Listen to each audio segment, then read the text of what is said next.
Minasan konbanwa.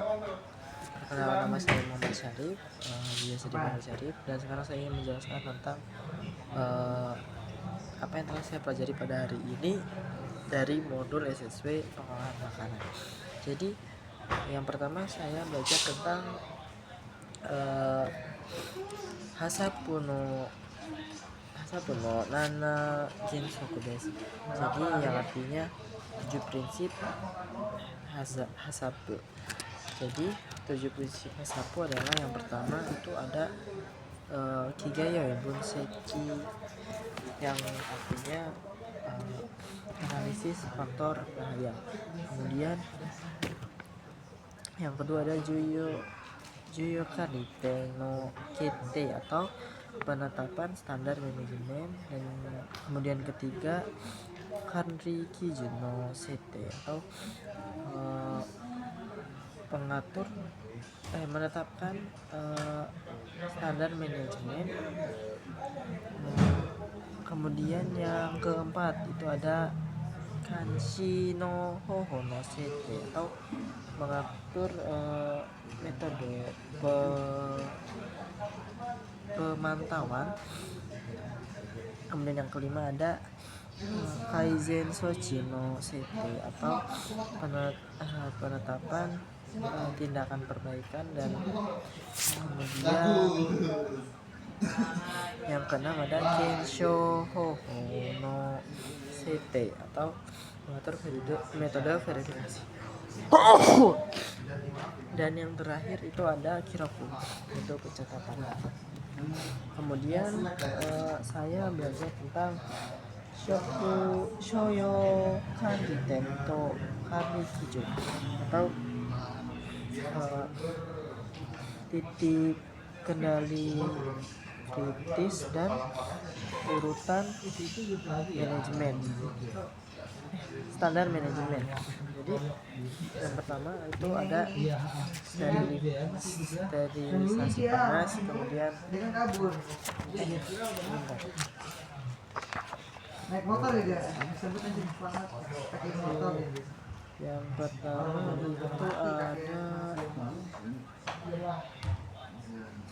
kanetsu sakit atau sterilisasi dengan pemanasan. Kemudian kanetsu sakin shita ato no reikyaku, pendinginan setelah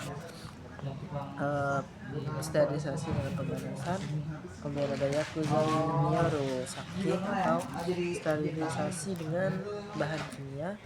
Kemudian ada kinzoku tanchiki atau alat pendeteksi logam. Kemudian ada ekzen ibutsu kenshu seki atau detektor benda asing sinar. Kemudian saya belajar tentang kandikijun karano itsudatsu atau penyimpangan standar manajemen. Jadi artinya penyimpanan standar manajemen itu ketika manajemennya itu tidak sesuai dengan aturan, itu disebut penyimpangan. Contohnya seperti misalnya sudah ditetapkan suhu yaitu 70 menit selama 75 derajat selama 1 menit, tetapi yang dilaksanakan itu contohnya kayak 70 selama kurang dari 1 menit, itu bisa disebut sebagai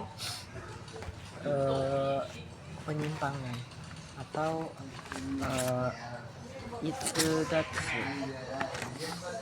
Kemudian saya belajar tentang keizan sochi. Jadi keizan sochi itu adalah tindakan perbaikan. Jadi jika suatu titik itu menyimpang dari standar manajemen, perlu diperhatikan bahwa penyimpangan sama sekali tidak terjadi lagi. Jadi ini digunakan untuk mencegah agar penyimpangan tidak terjadi. Kemudian yang terakhir itu ada Kiroku. Jadi Kiroku itu dimana semuanya dilakukan dalam HACCP itu harus di Kiroku. Jadi misal catatan manajemen tidak dilakukan dengan benar, dengan adanya itu kita bisa memverifikasi bahwa produk makanan diproduksi dengan manajemen yang tepat untuk mendukung tebalnya.